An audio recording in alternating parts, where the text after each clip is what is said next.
എനിക്ക് ആടാൻ ആരുടെ സഹായം വേണ്ടെന്ന് പറഞ്ഞ് സ്വന്തമായിട്ട് ഉരുളി കയറിയിരുന്ന ആടുകയാണ് സീതൂട്ടി. രാവിലെ കരിമ്പും കടിച്ചുറച്ചോണ്ടിരുന്നപ്പോഴാണ് അമ്മ കണ്ണിമാങ്ങ ഉപ്പിലിടാൻ പറഞ്ഞത്. ഇനി എന്നെ ആരും തിരിഞ്ഞു നോക്കിയില്ലെങ്കിൽ ഞാൻ സ്വന്തമായിട്ട് ഭരണി കയറി ഉപ്പ് ഇട്ട് കിടക്കുമെന്ന് വിചാരിച്ചിരിക്കുകയായിരുന്നു മാങ്ങ. എന്നാ പിന്നെ മാങ്ങയുടെ സങ്കടം അങ്ങ് തീർത്തു കൊടുക്കാന്ന് വിചാരിച്ചു. തൂങ്ങി നിന്ന് ആടിയ മാങ്ങയുടെ ഞെട്ടിനെ ആദ്യം നുള്ളി കളഞ്ഞു. ഈ കണ്ണിമാങ്ങയുടെ മണം ഉണ്ടല്ലോ, എന്റെ അമ്മ.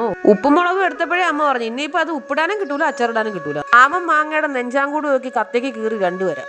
എന്നിട്ട് അതിന്റെ അണ്ടി മാങ്ങാപ്പാണ്ടി കത്തിക്ക് കുത്തി ദൂരോട്ട് ഒരൊറ്റ കയറി. എന്നിട്ട് എന്തോന്ന് ഉപ്പും മുളകും ഇട്ട് മാങ്ങ അച്ചാരും മുച്ചാരും നാലഞ്ചിടി.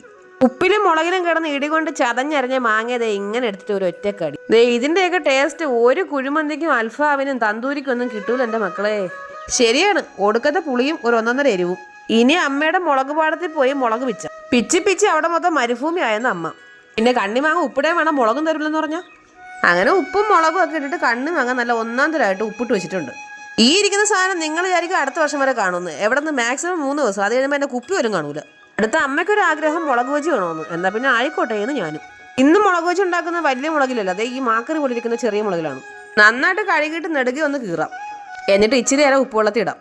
മുളക് കീറി ഉപ്പുവെള്ളത്തിൽ ഇട്ടുന്ന എരിയില്ലെന്ന് ആരോ പറഞ്ഞു. ഉപ്പുവെള്ളം കുടിച്ച് മതോമത്തനായി കിടന്ന മുളകിനെ എടുത്ത് വയറ് പിതിക്കി ആദ്യം വെള്ളം കളയണം. എന്നിട്ട് കലക്കി വെച്ചിരുന്ന മാവിലേക്ക് മുക്കാം. ഇനി തിളച്ച എണ്ണയ്ക്കകത്തേക്ക് ഇടാം. മാവിൽ മുക്കി മുളക് എണ്ണയിലോട്ട് ഇട്ടപ്പോ മുളക് തെക്കോട്ടും മാവ് വടക്കോട്ടും. കുടുംബ കോടതിയുടെ വരാന്തയില് ചില ഭാര്യയും ഭർത്താവും അങ്ങോട്ടും ഇങ്ങോട്ടും നോക്കിയിരിക്കുന്ന പോലെ. എടാ മുളകെ, ഇങ്ങനെയൊന്നും അല്ലടാ, നീ ശരിക്കും മാവിനകത്ത് ഒളിച്ചിരിക്കണം. ഈ മാക്കറി പോലത്തെ മുളകിന് ഇത്ര അഹങ്കാരോ? എന്നാ പിന്നെ അങ്ങനെ വിട്ടാൽ പറ്റൂലല്ലോ. ആ മുളകിനെ തന്നെ ഒന്നും കൂടെ മാവിലിട്ട് കോട്ട് ചെയ്ത് ഒന്നും കൂടെ എണ്ണയിലിട്ടിട്ടു. പിന്നെ അല്ല, അവനല്ല അവന്റെ അപ്പനപ്പൂപ്പന്മാരെ വരെ നമ്മൾ ബജി ഉണ്ടാക്കും.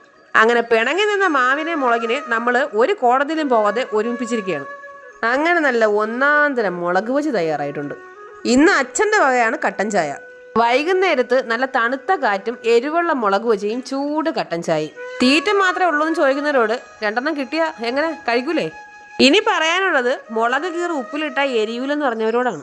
ഞാനീ ഇരിക്കുന്ന കോലം കണ്ടിട്ട് നിങ്ങൾക്ക് ഒന്നും മനസ്സിലായില്ലേ? എൻ്റെ പൊന്നോ, എന്തൊരു എരിവായിരുന്നു! മൂക്കിക്കൂടെ വായ്ക്കകത്തൂടെ ഒക്കെ വെള്ളം വരുമായിരുന്നു. അങ്ങനെ കുടുംബസമേതം മുളക് വെച്ചും കഴിച്ച് എരിഞ്ഞ് പണ്ടാരം തുടങ്ങി. അപ്പൊ നമ്മുടെ ചാനൽ എല്ലാവരും സബ്സ്ക്രൈബ് ചെയ്ത് സഹായിക്കണേ. ഇന്നത്തെ വീഡിയോ ഇത്രയേ ഉള്ളൂ. ടാറ്റാ.